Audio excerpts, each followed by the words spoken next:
Good evening भाई लोग, good evening, नमस्कार, जय हिंद।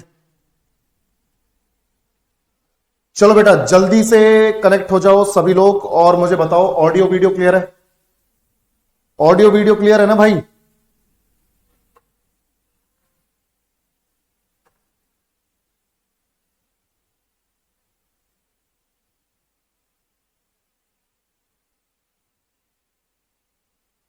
चलो भैया,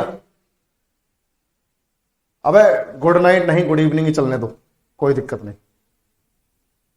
बिल्कुल भाई, सीधी बात है, एटीएम बैच में एग्रीकल्चर ही होगा आज, क्योंकि एग्रीकल्चर बड़ा चैप्टर है। ठीक है, बड़ा चैप्टर है, 2 पार्ट्स में तो होगा, वरना मैं 10 क्वेश्चन करवा के निपटा दूं, कोई फायदा नहीं है। 20 क्वेश्चंस ऐसे होने चाहिए 2 दिन में कि उस पूरे 20 क्वेश्चंस में तुम्हारा पूरा का पूरा चैप्टर ही कवर हो जाए। तो आज मैं आगे के क्वेश्चंस लेके आया हूं, एग्रीकल्चर का ये पार्ट 2 है हमारा, और बढ़िया क्वेश्चंस हैं। एक दो जो चीजें हमने पहले पढ़ी है, कल पढ़ी है, उनका रिवीजन हो जाएगा, और कुछ जो चीजें आज नहीं है तो वो नहीं पता चल जाएंगी। ठीक है भाई, बिल्कुल बिल्कुल बिल्कुल, कल से क्लासेस वैसे भी चालू हो रही हैं। ठीक है, टेंशन ना लो। ग्रीन रेवोल्यूशन के बारे में विनायक बताया तो था, बाकी एक बार और डिस्कस कर लेंगे, टेंशन ना लो। सभी को नमस्कार, जय हिंद, गुड इवनिंग। अब देखो एग्जाम आ रहा है एएलपी, जेई, आरपीएफ और अपना टेक्नीशियन वालों का। एनटीपीसी वाले अभी थोड़ा निश्चिंत रहें, जैसे चल रहा है उसी पेज से बढ़िया तरीके से चलते रहो। बाकी जो 40 दिन की प्लानिंग है वहां पर तो गजब ढाएंगे ही हम लोग। जो एटीएम में चल रहा है इसको भी साथ लेके चलो। ठीक है, तो एटीएम और वो 40 दिन, एटीएम और वो यूट्यूब वाली क्लास। ठीक है, चलो। तो सबसे पहले जो भी हमारे एटीएम में ऐसे बच्चे हैं जिनके बेसिक्स क्लियर नहीं है और एटीएम ज्वाइन कर रखा है, सबसे पहले तो अपनी मिस्टेक को सुधार लो, फटाफट से जनरल अवेयरनेस का ये फाउंडेशन बैच ले लो, क्योंकि एटीएम में अगर बिना थ्योरी पढ़े आ गए हो तो दिक्कत है भाई। और अगर थ्योरी क्लियर है तो इसको छूने तक की जरूरत नहीं है, थ्योरी क्लियर है तो। पर अगर 1% भी क्लियर नहीं है बेटा तो फिर इसकी जरूरत है, तभी एटीएम काम का है। तो जिन्होंने भी अभी कोर्स नहीं किया है, अपना पूरा थ्योरी नहीं पढ़ा है, वो यहां से पढ़ें और उसके बाद एटीएम बैच का फायदा उठाएं। ठीक है, चलो। सबसे पहले हमारे पास क्वेश्चन है, ध्यान से देखो बेटा। Blue revolution in India is related to, Bharat में नीली क्रांति का संबंध है किससे? सभी लोग जल्दी से बताओ भाई। नीली क्रांति यानी ब्लू रेवोल्यूशन, हम लोगों ने कल की क्लास में सारे के सारे वो रेवोल्यूशन देखे थे, डिफरेंट कलर्स से जो एसोसिएटेड है। जल्दी बताओ। बिल्कुल बिल्कुल, चलो बहुत बढ़िया, शाबाश। आंसर हो जाएगा बच्चों डी। ब्लू रेवोल्यूशन फिशरीज से रिलेटेड है, मत्स्य पालन से रिलेटेड है। आप सबको मालूम है मिल्क प्रोडक्शन से रिलेटेड है, मिल्क प्रोडक्शन से, दूध उत्पादन से रिलेटेड है। व्हाइट रेवोल्यूशन, सफेद क्रांति या श्वेत क्रांति, व्हाइट रेवोल्यूशन। ठीक है, यानी श्वेत क्रांति। तो श्वेत क्रांति यानी सफेद क्रांति तो रिलेटेड है मिल्क प्रोडक्शन से। सिल्क प्रोडक्शन से रिलेटेड कोई नहीं है। एग्रीकल्चर से रिलेटेड है बच्चों ग्रीन रेवोल्यूशन, ग्रीन रेवोल्यूशन। और मैंने तुम्हें कल भी बताया था ग्रीन रेवोल्यूशन के बारे में, हरित क्रांति के बारे में, हरित क्रांति के बारे में। विनायक ध्यान से सुनना बेटा, मैं जो बोलूंगा वो कल भी मैंने डिटेल में डिस्कस किया था। मैंने बताया था ग्रीन रेवोल्यूशन भारत में 1960s में, इनफैक्ट 1965 के बाद शुरू हुई थी और 1978 तक चली थी, 1978 तक। इंडिया में ग्रीन रेवोल्यूशन को शुरू करने वाला जो इंसान था वो था हमारा एक एग्रीकल्चरल साइंटिस्ट, हमारा एक कृषि वैज्ञानिक जिनका नाम था MS स्वामीनाथन। उन्हें father of green revolution in India बोलते हैं। उन्हें हरित क्रांति का जनक कहा जाता है भारत में। तो भारत में हरित क्रांति के जनक हैं MS स्वामीनाथन, जिनका 2023 में 2023 में उनका देहांत हो गया और मरने के बाद, मरणोपरांत उन्हें भारत रत्न दिया गया है 9 Feb 2024 को। तो ये क्वेश्चन फंसेगा, पक्का आएगा, गारंटीड है। ठीक है, और तुम्हें याद रखना है कि ग्रीन रेवोल्यूशन में हुआ क्या था। चावल और गेहूं की खेती को बढ़ाने के लिए हमारे MS स्वामीनाथन ने 3-4 तरीके सुझाए थे, जिसमें एक था कि उच्च किस्म का यानी कि अच्छी अच्छी वैरायटी बीजों की खरीदनी होगी, बीजों की डेवलप करनी होगी जिससे उत्पादन ज्यादा हो यानी प्रोडक्शन ज्यादा हो। तो हाई यील्डिंग वैरायटी सीड्स, उच्च उच्च उपज के उन्नत किस्म वाले बीज। दूसरा, इरिगेशन की फैसिलिटीज को बढ़िया किया गया, यानी पानी जो फसलों को दिया जाता है उसको बढ़िया किया गया। तीसरा, पेस्टिसाइड्स का इस्तेमाल किया गया, कीटनाशकों का इस्तेमाल किया गया कीड़ों को मारने के लिए फसल के। और चौथा, कि फसल का उत्पादन, मिट्टी का जो उपजाऊपन है, जो फर्टिलिटी है वो बढ़ जाए, उसके लिए फर्टिलाइजर्स, केमिकल फर्टिलाइजर्स डाले गए ताकि फसल और अच्छी हो। तो इस तरह के मेजर्स हम लोगों ने अपनाए 1960s और 70s में, ताकि चावल और गेहूं की खेती पंजाब और हरियाणा में जबरदस्त हो। ठीक है। फिशरीज जो है, ब्लू रेवोल्यूशन जो है, ये मैं पहले भी बता चुका हूं और यही जवाब भी है। ब्लू रेवोल्यूशन यानी नीली क्रांति। ठीक है बच्चों, चलो तो ये हमारा यहां पर हो गया आंसर फिशरीज। चलो आगे बढ़ते हैं। बफरिंग हो रही है, क्या बात कर रहा है यार मंजीत, एक बार चेक करना, अभी नहीं होगी वो, एक आध सेकंड के लिए हुई होगी।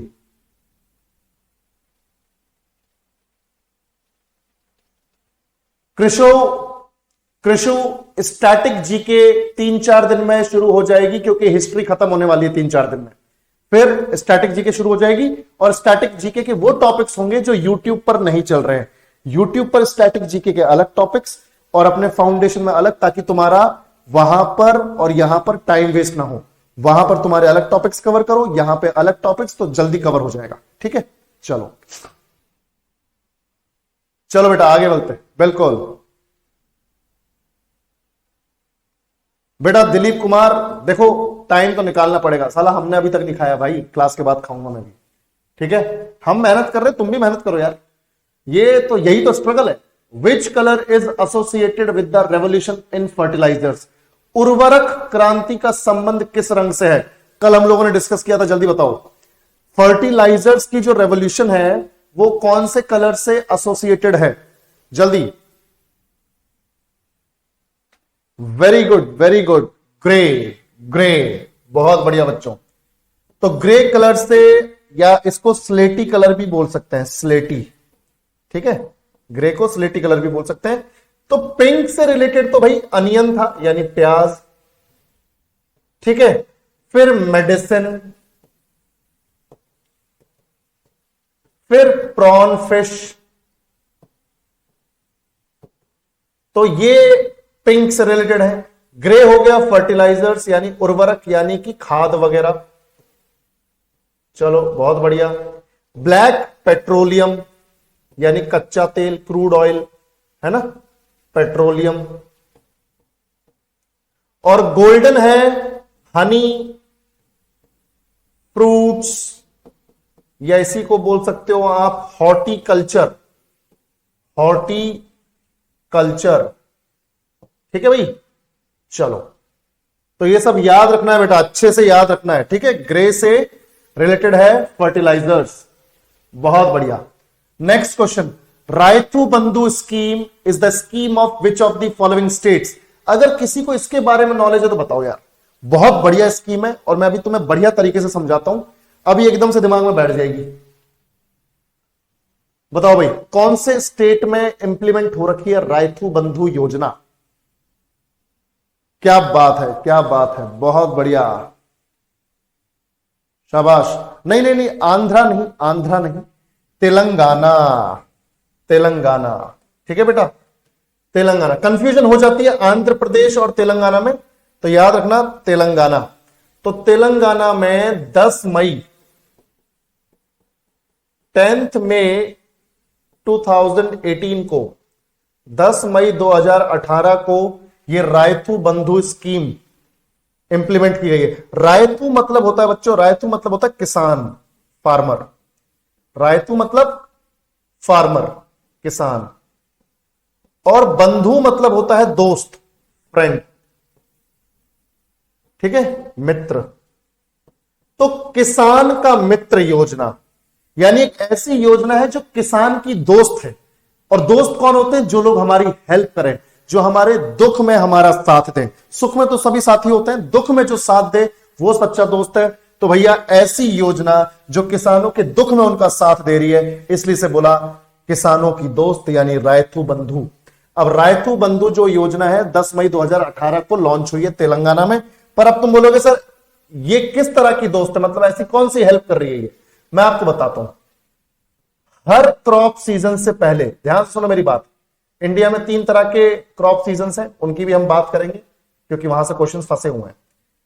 हर क्रॉप सीजन से पहले बेटा देखो ध्यान से, हर क्रॉप सीजन से पहले, जैसे 3 सीजन है ना, खरीफ, राबी और जायद, ठीक है? तो हर क्रॉप सीजन से पहले हर गरीब किसान को, ध्यान से देखो बेटा, हर गरीब किसान को, तेलंगाना के हर गरीब किसान को, फार्मर को 5,000 रुपीज, ध्यान से देखो मैं क्या बोल रहा हूं, 5,000 rupees, 5,000 rupees per hectare, per hectare मतलब उसके पास जो जमीन है, ठीक है, अगर मान लो उसके पास 2 हेक्टेयर जमीन है तो पर हेक्टेयर उसे मिल रही है 5,000, तो 2 हेक्टेयर पे कितना मिल जाएगा उसे? 10,000 रुपए। तो हर क्रॉप सीजन से पहले हर गरीब किसान को 5,000 रुपए पर हेक्टेयर की सहायता मिलती है, खेती बाड़ी में सहायता मिलती है 5,000 पर हेक्टेयर। मान लो किसी किसान के पास 5 हेक्टेयर जमीन है, 5 हेक्टेयर जमीन है तो उसको कितना मिल जाएगा? 25। समझ रहे हो भाई?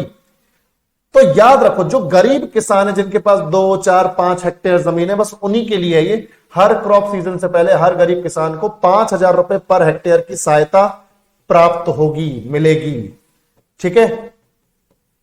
जिससे वो क्या खरीद पाएंगे? 5,000 रुपए से सीड्स खरीद पाएंगे यानी बीज, उसके अलावा पेस्टिसाइड्स यानी कि दवाइयां, कीटनाशक, है ना भाई, पेस्टिसाइड्स खरीद पाएंगे, तो बीज खरीद पाएंगे बच्चों, बीज के अलावा कीटनाशक यानी दवाइयां खरीद पाएंगे,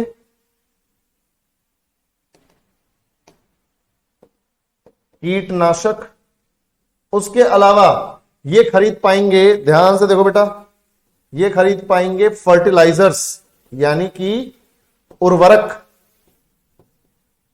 यानी खाद, उर्वरक भी ये खरीद पाएंगे। तो इस तरह से किसानों की मदद करती है ये स्कीम, इसी को बोल रहे हैं रायथू बंधु। सबको समझ में आया तो रिस्पॉन्ड करो बेटा।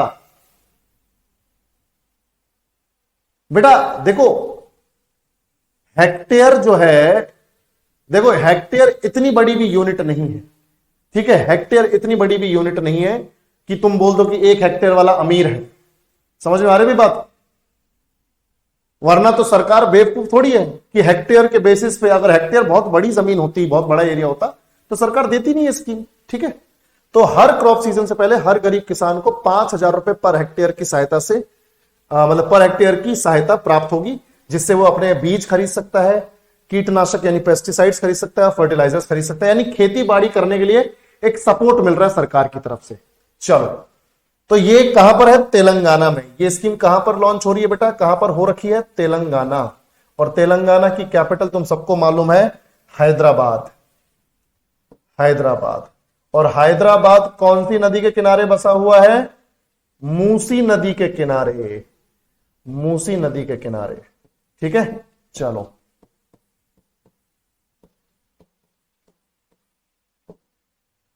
नेक्स्ट क्वेश्चन बताओ भाई। Dash is the process by which farmers grow trees on their land for commercial and non commercial purposes. निम्नलिखित में से वो कौन सी प्रक्रिया है जिसके द्वारा किसान अपनी भूमि पर वाणिज्यिक और गैर वाणिज्यिक या व्यावसायिक उद्देश्यों के लिए पेड़ उगाते हैं? कोई मुझे बता सकता है तो बताया भैया। मतलब अपने खेत में बड़े बड़े पेड़ उगा रहा है, या तो बेचने के पर्पज से यानी कमर्शियल पर्पज से, या फिर उसने ऐसे ही उगा दिए, नॉन कमर्शियल पर्पज से उगा दिए, ऐसे उगा दिए। तो इस तरह की खेती को, इस तरह की प्रक्रिया को क्या बोलते हैं बताओ? मिक्स्ड से रिएक्शंस आ रहे हैं तुम्हारे, मतलब जवाब सही से मालूम नहीं है।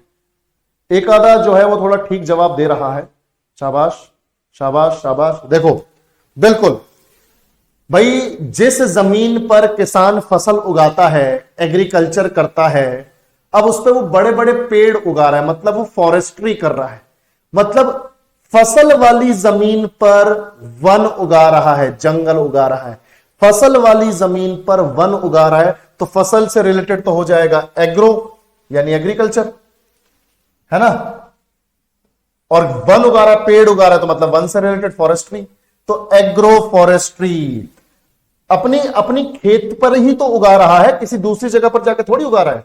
तो खेत पर उगा रहा है तो वैसे ही एग्रो हो जाएगा, और पेड़ उगा रहा है बड़े बड़े तो फॉरेस्ट्री, तो एग्रो फॉरेस्ट्री, कृषि वानिकी बोलते हैं इसे। इसमें क्या होता है बच्चों, देखो जैसे तुम सब जानते हो कि कमर्शियल पर्पज से जो पेड़ उगाए जाते हैं, जैसे शीशम, है ना, शीशम की लकड़ी बहुत मजबूत होती है बेटा।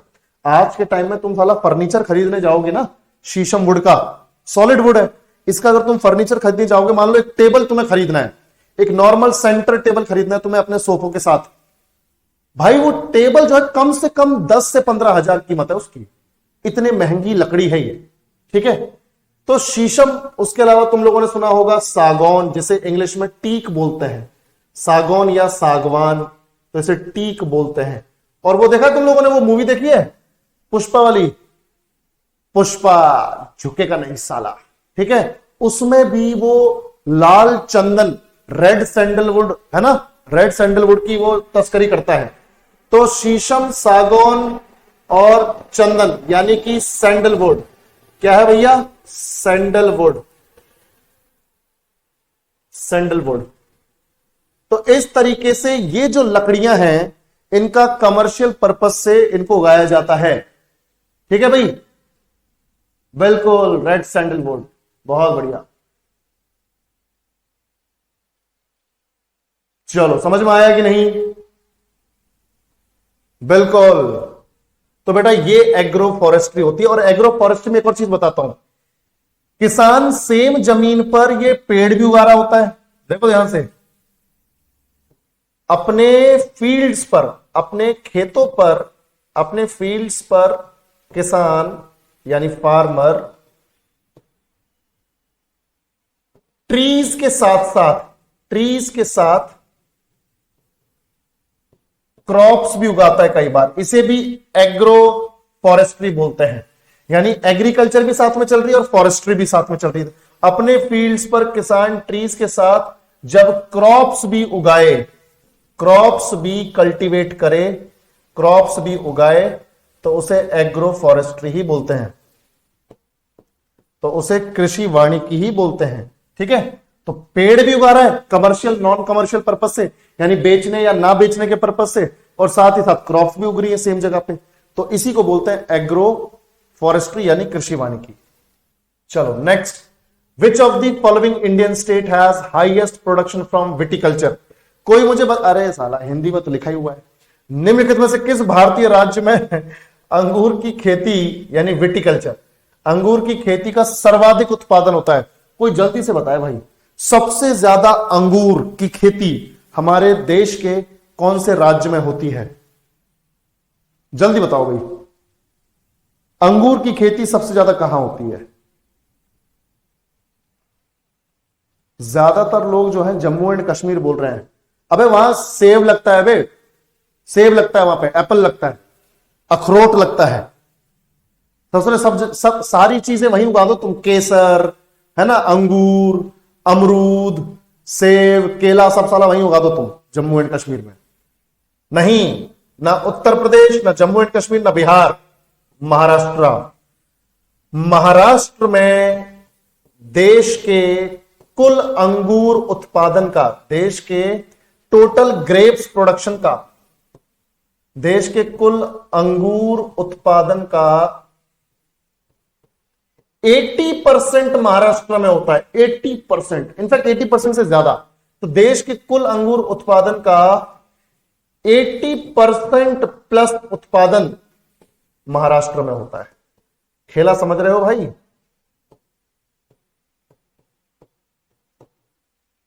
महाराष्ट्र में।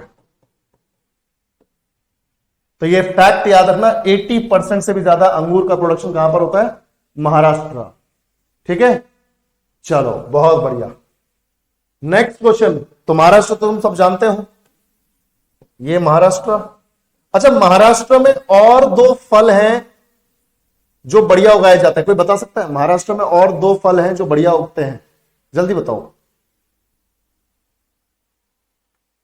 क्रॉप्स का मतलब बेटा फसल, नीतीश, क्रॉप्स का मतलब फसल। एक तो नागपुर में संतरे, ऑरेंजेस, बहुत बढ़िया। और दूसरा एक और है, जल्दी बताओ, ऑरेंज के अलावा। रत्नागिरी का क्या बताया था मैंने तुम लोगों को, जल्दी बताओ, रत्नागिरी का क्या बताया था मैंने?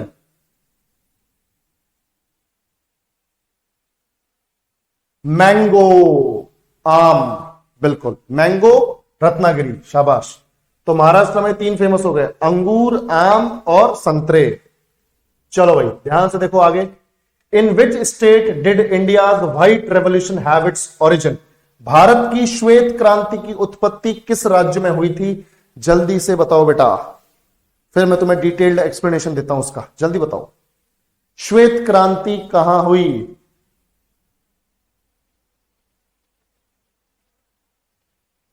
क्या बात है, ये तो सबको मालूम है, ये सबको मालूम है, बहुत बढ़िया। जवाब है गुजरात, बिल्कुल जवाब है गुजरात। और गुजरात में भी एक जगह है बच्चों, आनंद।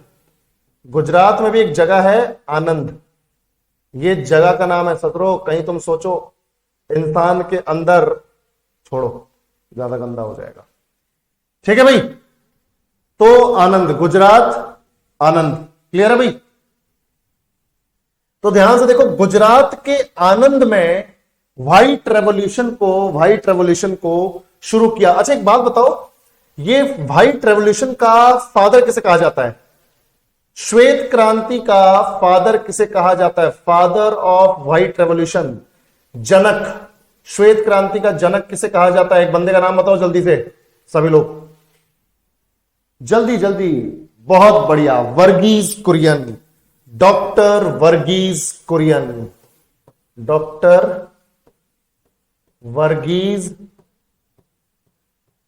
कुरियन, बहुत बढ़िया बच्चों, बहुत बढ़िया। तो डॉक्टर वर्गीज कुरियन को फादर ऑफ व्हाइट रेवोल्यूशन कहा जाता है क्योंकि इन्होंने 1970s में गुजरात के आनंद में एक अमूल कोऑपरेटिव सोसाइटी की स्थापना की। अमूल कोऑपरेटिव सोसाइटी, ठीक है। और आज तुम देखो बहुत बड़ा ब्रांड बन चुका है ये डेयरी प्रोडक्ट्स के मामले में, ठीक है भाई। तो अमूल कोऑपरेटिव सोसाइटी की स्थापना किसने की है? डॉक्टर वर्गीज कुरियन, गुजरात के आनंद में। और अमूल का फुल फॉर्म क्या है पता है? अमूल का फुल फॉर्म क्या है? अमूल में ए से है आनंद, आनंद तो जगह हो गई, आनंद मिल्क,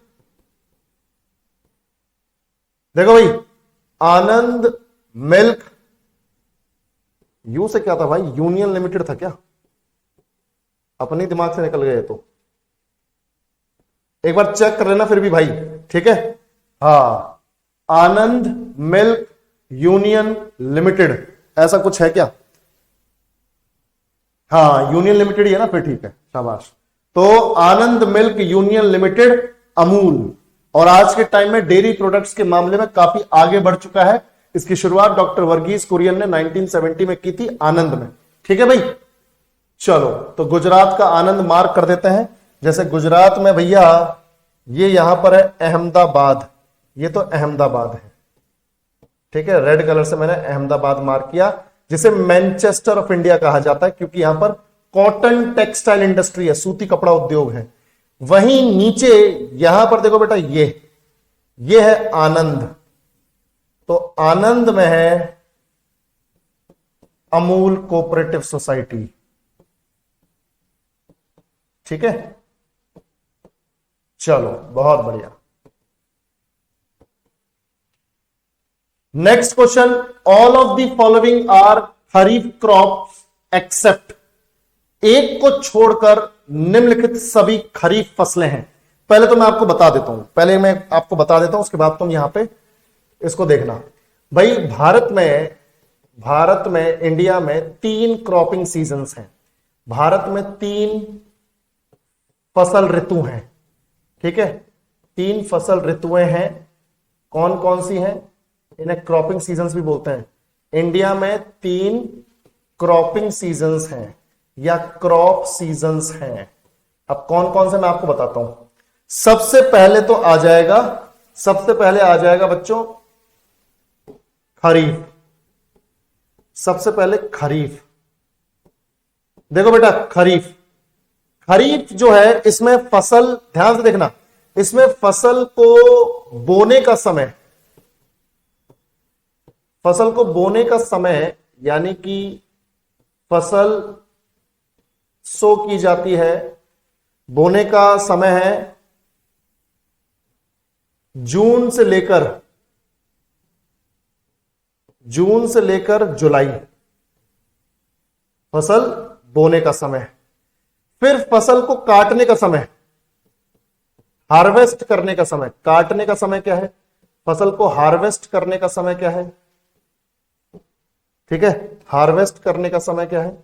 हार्वेस्ट करने का समय है बच्चों, फसल को काटने का समय है सितंबर अक्टूबर। जैसे अभी मैं राजस्थान को बिलोंग करता हूं, तो हमारे यहां पे बाजरा बहुत होता है, मिलेट। तो बाजरा अभी वहां पर कट चुका है, ठीक है, सितंबर अक्टूबर में कट चुका है, यानी खरीफ क्रॉप है वो। तो सितंबर अक्टूबर में हार्वेस्ट का टाइम हो चुका है। अब तुम बोलोगे सर क्रॉप्स कौन कौन सी हैं? तो बेटा देखो, क्रॉप्स कौन कौन सी होती हैं, फसलें होती हैं, जैसे यहां पर राइस, ठीक है, चावल, मेज। खरीफ सीजन में फसलें कौन सी? राइस यानी चावल, मेज यानी मक्का। फिर उसके बाद यहां पर हो जाएगा ज्वार, ठीक है, तो इसको ज्वार लिख देते हैं, ज्वार। उसके बाद बाजरा को तुम मिलेट भी लिख सकते हो, मिलेट, ठीक है, ज्वार बाजरा, मिलेट लिख दिया, हिंदी में बाजरा, ठीक है। उसके बाद देखो, ये ऐसे पेयर बना लो तो याद हो जाएगा, राइस मेज, चावल मक्का, ठीक है, ज्वार बाजरा। उसके बाद यहां पे फसल बनाना है कॉटन जूट, कॉटन और जूट का एक यहां पे पेयर बना लो, ठीक है। तो यहां पे पेयर बनाने हैं, कॉटन जूट यानी कपास, और इसको तो जूट ही बोलते हैं। और उसके बाद एक और बताता हूं, एक और पेयर, मूंगफली। भाई मूंगफली का तेल भी निकलता है, मूंगफली मतलब ग्राउंड नट, है ना, ग्राउंड नट। और सोयाबीन, इसका भी तेल निकलता है, ठीक है भाई। तो ग्राउंड नट यानी मूंगफली, और ये सोयाबीन तो सोयाबीन ही होता है, ठीक है भाई। तो ये फसलें, और इसमें शामिल कर लेते हैं शुगर केन, ये अलग से शामिल करो, शुगर केन, गन्ना।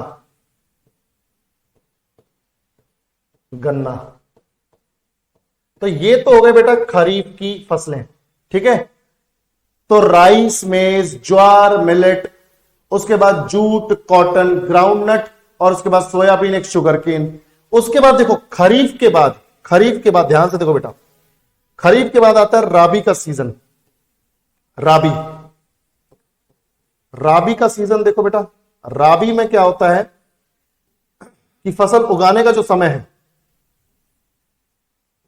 यानी बीज बोने का समय,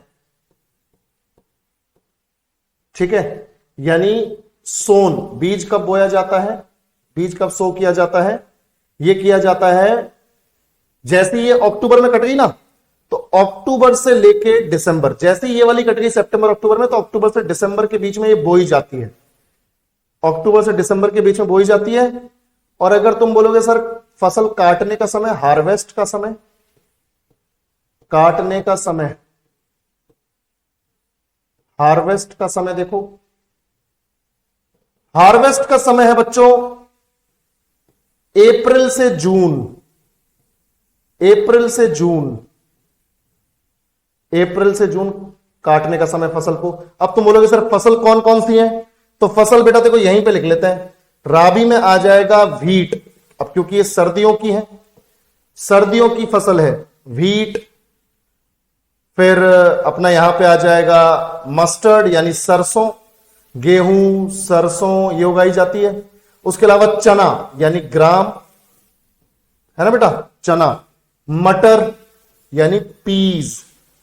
और उसके अलावा जौ यानी बारले, बारले यानी जौ, जौ। मटर, ग्राम मतलब चना, मस्टर्ड मतलब सरसों, व्हीट मतलब गेहूं। समझ में आया बच्चों? तो ये राबी की, तो खरीफ हो गई, राबी हो गई, और एक खरीफ और राबी के बाद, खरीफ के बाद राबी, राबी के बाद आएगा, यानी राबी और खरीफ के बीच में आता है जायद। तीसरी जो क्रॉप है उसे बोलते हैं जायद। तो जायद फसलें का मतलब क्या है? देखो जायद, जायद फसलें कौन सी होती हैं? जायद फसलें ये उगाई कब जाती है? उगाई काटी, उगाई काटने का टाइम देखो, इनका सोन प्लस हार्वेस्ट ज्यादा लंबे टाइम के लिए नहीं उगती है। तो सोन और हार्वेस्ट जो है ये मान के चलो बेटा अप्रैल से जून मान लो, अप्रैल से जून, अप्रैल से जून उगाई भी जाएंगी और काटी भी जाएंगी। 2-3 महीने की फसल है। इसमें बेसिकली सीजनल फ्रूट्स, ठीक है, मौसमी फल। तो सीजनल, जिस सीजन में उगाई जा रही है तो सीजनल फ्रूट्स उग जाएंगे, यहां पर वेजिटेबल्स उग जाएंगी यानी सब्जियां उग जाएंगी। और चारे वाली फसल, जानवरों के चारे वाली फसल यानी फॉडर क्रॉप्स, फॉडर क्रॉप्स यानी चारे वाली फसल, ठीक है। तो वेजिटेबल, फॉडर क्रॉप्स और सीजनल फ्रूट्स ये उगाए जाते हैं। तो ये है 3 क्रॉपिंग सीजन। अब मुझे बताओ किसको छोड़कर बाकी खरीफ फसलें हैं? किसको छोड़ दे तो खरीफ? देखो बाजरा जो है वो खरीफ है, मिलेट। फिर मक्का जो है वो भी देखो, बाजरा भी खरीफ, मक्का भी खरीफ, गेहूं जो है राबी है। और हमें बताना है कि किसको छोड़ के बाकी सब खरीफ। रागी भी शामिल कर देते हैं, शुगर केन के साथ यहां पे रागी भी शामिल कर लेते हैं। पेयर और बन गया, एक और पेयर बन गया, देखो रागी और शुगर केन का, ठीक है, रागी। तो भाई ये देखो, तो बाजरा, रागी, मक्का तो खरीफ है, बाकी गेहूं हमने पढ़ा ये राबी है, ये गेहूं जो है राबी है। तो आंसर हो गया व्हीट, ये राबी है, बाकी सब खरीफ है। चलो बेटा देखो, which of the following is correct. अब तो तुम बता सकते हो, आराम से, ठीक है बेटा। रागी भी फसल होती है, इमेज देखनी पड़ेगी तेरे को तो समझ में आएगा, ठीक है रूबी बेटा, देखनी पड़ेगी, वो जब इमेज देखोगे तो समझ में आ जाएगा, अच्छा इसे रागी बोलते हैं। अब मैं से इसको डिफाइन नहीं कर सकता। चलो अब ध्यान से देखो, which of the following is correct. अब तुम खुद सोचो, खरीफ क्रॉप्स आर विंटर क्रॉप्स, पर नहीं यार, विंटर में तो अक्टूबर से दिसंबर और फिर दिसंबर से लेकर अप्रैल जून में कटती है, यानी पूरे सर्दियों में तो राबी उगाई जा रही है। खरीफ तो मॉनसून के टाइम की है, गर्मियों के टाइम की है, राबी है ठंडियों की। तो खरीफ क्रॉप्स आर विंटर, गलत statement. Rabi crops are monsoon, नहीं भाई, राबी तो ठंडों की है। मॉनसून में तो देखो जून जुलाई और सितंबर अक्टूबर तक, जून जुलाई से सितंबर अक्टूबर खरीफ उगाई जा रही है। तो यानी ये जो स्टेटमेंट है ये भी गलत, राबी क्रॉप्स आर मॉनसून, उल्टा हो गया बेसिकली। खरीफ होगा मॉनसून, राबी होगा विंटर, तो दोनों गलत। Wheat is a rabi crop, ये ठीक है। व्हीट भाई देखो, व्हीट जो है राबी क्रॉप है। Mustard is a kharif crop, नहीं, मस्टर्ड भी राबी है।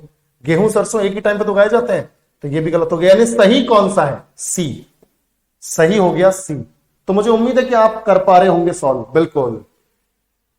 चलो भाई, in between the rabi and the kharif seasons there is a short season known as. Rabi और खरीफ मौसम के बीच में एक छोटा मौसम होता है फसलों का, उसे कहा जाता है जुनैद सीजन। धान का मौसम, मक्का का मौसम, जैद सीजन। जल्दी बताओ, जैद, बिल्कुल जायद सीजन। चलो, तो जायद फसलें या जायद सीजन। एक और भाई क्वेश्चन देखो, बहुत जबरदस्त question. Which is the largest producer of coffee in India. Bharat में कॉफी का सबसे बड़ा उत्पादक कौन है? जल्दी बताओ, सबसे ज्यादा कॉफी का प्रोडक्शन कहां होता है? कर्नाटक। कर्नाटक भाई, कर्नाटक में 71% कॉफी उगाई जाती है पूरे देश की। 71% पूरे देश में जितना कॉफी प्रोड्यूस होती है सबसे ज्यादा कर्नाटक में। और कर्नाटक में भी कहां पर? कोडागु डिस्ट्रिक्ट। कोडागु, इसी को बोलते थे पहले कुर्ग। पुराना नाम क्या है बच्चों? कुर्ग। तो कुर्ग फेमस था अपनी कॉफी के लिए, आज भी है, कोडागु बोलते हैं इसे। तो कोडागु जगह है कर्नाटक में, यहां पे कॉफी का प्रोडक्शन है। तमिलनाडु में तो बच्चों सिर्फ 5% है, केरल में तब भी 21% है। ठीक है, तो 71% कर्नाटक में। और मुझे एक बात बताओ, दो तरह की कॉफी उगाई जाती है कर्नाटक में। कोडागु में दो तरह की कॉफी है, ठीक है। एक तो मैं तुम्हें नाम बता रहा हूं, एक तुम बताओगे, अरेबिका। एक तो अरेबिका कॉफी है, दूसरी कौन सी किसी को मालूम है क्या? एक तो अरेबिका है, दूसरी कौन सी है? रोबस्टा। वेरी गुड मंजीर, बहुत बढ़िया बेटा, रोबस्टा। अब तुम मुझे बस एक चीज बता दो, दो तरह की कॉफी है हमारे देश में, एक तो अरेबिका और एक दूसरी रोबस्टा।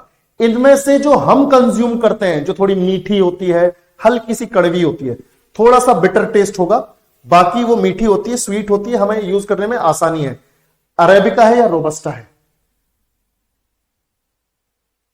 अपने यहां पर अरेबिका यूज होती है, सॉफ्ट वाली है अरेबिका। वेरी गुड, ये थोड़ी स्वीट है, ठीक है, ये हम लोग यूज करते हैं। रोबस्टा थोड़ी सी क्या है ना, स्ट्रॉन्ग कॉफी होती है, हमारे यहां स्ट्रॉन्ग कॉफी ज्यादा झेल नहीं पाते अपन, अरेबिका थोड़ी लाइट। बिल्कुल, चलो बहुत बढ़िया। तो बेटा ये हो गए हमारे सवाल। बाकी देखो, कोडागु यहां पर है, कर्नाटक का कोडागु यहां पर है, यहां पर हो रही है कॉफी प्रोडक्शन जबरदस्त, ठीक है, ये है कोडागु। सबसे ज्यादा मैक्सिमम कॉफी प्रोडक्शन इंडिया में यहीं पर है, मैक्सिमम कॉफी प्रोडक्शन, ठीक है, सबसे ज्यादा कॉफी का उत्पादन यहीं पर। चलो बहुत बढ़िया। तो बेटा अगेन, जिसको भी एटीएम बैच में जो ऐसे हैं जिन्होंने फाउंडेशन नहीं लिया और एटीएम में चल पड़े हैं, बस गलत बात हो जाएगी, तैयारी नहीं कर पाओगे, क्योंकि कितने ही सवाल याद कर पाओगे। थ्योरी क्लियर होगी तो खट खट जवाब दे पाओगे जैसे बाकी लोग दे रहे हैं। तो जिन्होंने भी थ्योरी नहीं पढ़ी है फटाफट से ज्वाइन हो जाओ, क्योंकि नवरात्रे खत्म होने वाले, ऑफर खत्म हो जाएगा, दिक्कत हो जाएगी। और दूसरी चीज, जिन्होंने थ्योरी कर रखी है वो तो इसको छुओ भी मत, तुम एटीएम में हो, एकदम सही जगह पे हो। बाकी एएलपी, जेई टेक्नीशियन और आरपीएफ वालों, कल से तैयार हो जाओ। कल मैं पूरी प्लानिंग लेके आ रहा हूं कि 40 दिन हम कैसे क्या करने वाले हैं, और फिर परसों से क्लास चालू हो जाएगी। कल इंट्रोडक्टरी क्लास है कि एग्जैक्टली 40 दिन की प्लानिंग क्या है, कैसे हम कवर करने वाले हैं, ताकि तुम्हारे को समझ में आ जाए कि 40 दिन का ये प्रोग्राम है और इस तरह से मेहनत करनी है। ठीक है भाई, सीधे ही शुरू कर देंगे तो तुम्हें भी समझ में नहीं आएगा, पहले प्लानिंग बतानी पड़ेगी। तो कल मिलते हैं। चलो बेटा, करंट अफेयर्स मेरे ऊपर छोड़ दो, अब करंट अफेयर्स आ रही है तुम्हारी, लोड ना लो। करंट अफेयर्स संडे संडे अपनी मैराथन्स होंगी, टेंशन ना लो। चलो, take care, bye bye, good night. बेटा नीतीश, आरआरबी बैच में मेरी ज्योग्राफी नहीं है, हरीश भैया की ज्योग्राफी है। आरआरबी बैच में मैं सिर्फ हिस्ट्री पढ़ा रहा हूं, ठीक है। आपको एनटीपीसी या जो एसएससी वाला जो कोर्स है वो लेना पड़ेगा, वहां पर मैं ज्योग्राफी पढ़ा रहा हूं।